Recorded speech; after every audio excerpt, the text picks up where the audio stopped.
Go. Dumb legs, Mopar, which means walking. And then you know how Mitsubishi and Dodge got together. Guess what happened to the Eclipse? Yep, they ended up walking.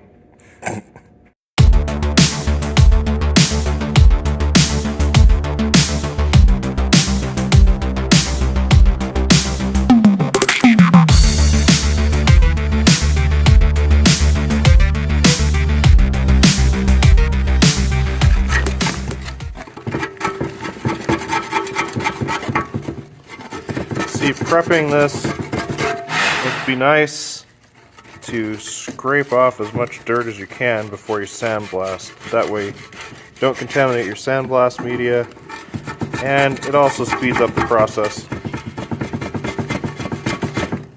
Look at that stuff underneath.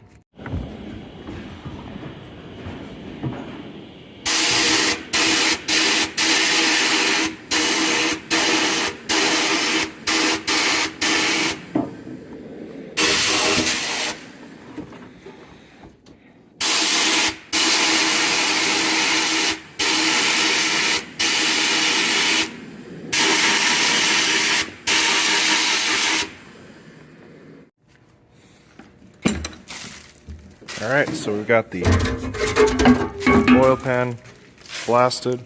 It's got dirt all over it. Clean it up. Alright, so I've got this oil pan here out of the sandblaster.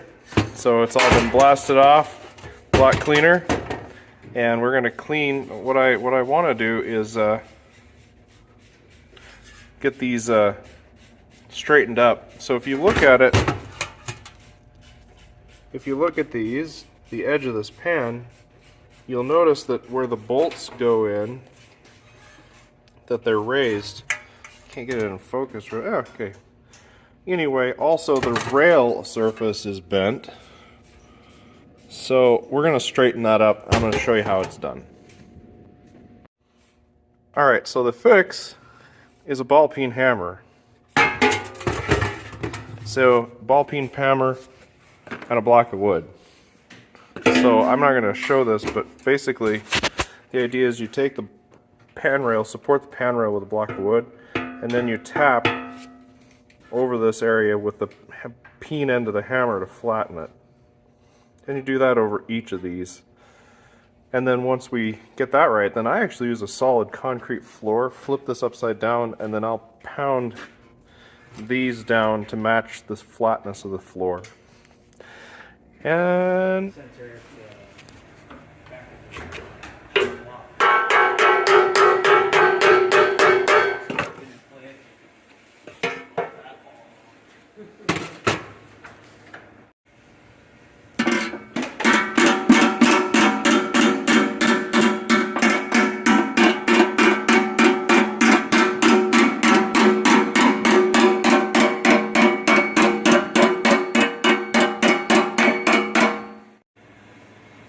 alright, so here is the now straightened pan.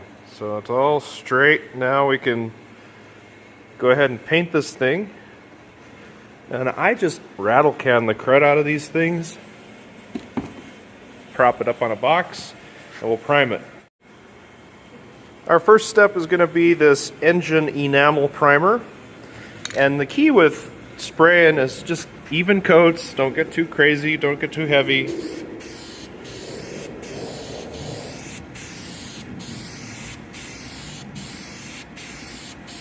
Just get it on there, you know.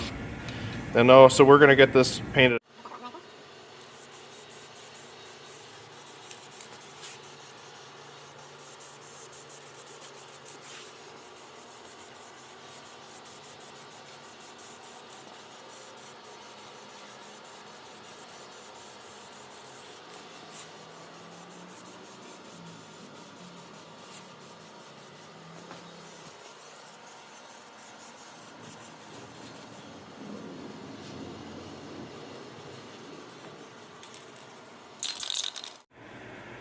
Alright, so while that is flashing off, you got to let this stuff flash off before you put top coats on it.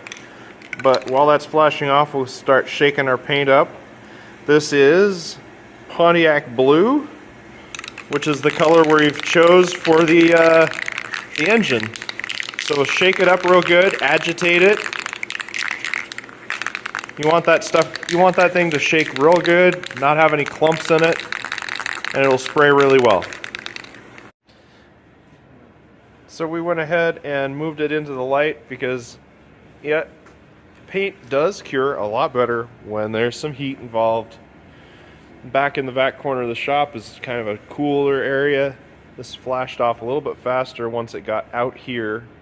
So I'm going to go ahead and start throwing on some color, and I'll probably throw on some clear on top of that when we're done. Alright, so we've got this, got some color on here, and the first coat you're going to want to put on, you don't have to have 100% coverage on the first coat. So the next coat, we'll go ahead and throw on, it's flashing off a little bit. We'll throw on a little bit more paint on a second coat, which will give us full hiding. And then we'll let that flash, and we'll put some clear on it. So we'll go ahead and take care of that right now.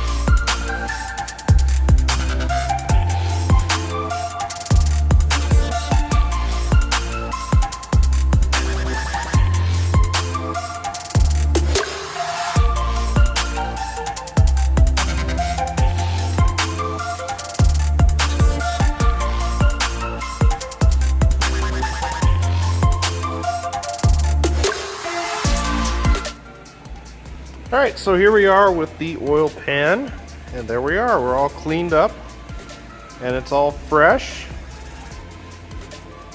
and ready to go on Phyllis's motor. Look at that. See? Didn't take that much to fix it. Okay, now that the engine oil pan is cleaned up, and we showed you that process, that goes through a lot of these other components that are going to be on the engine, of cleaning up and reconditioning and whatnot. That's what it takes. That's actually, believe it or not, the long and the short of it.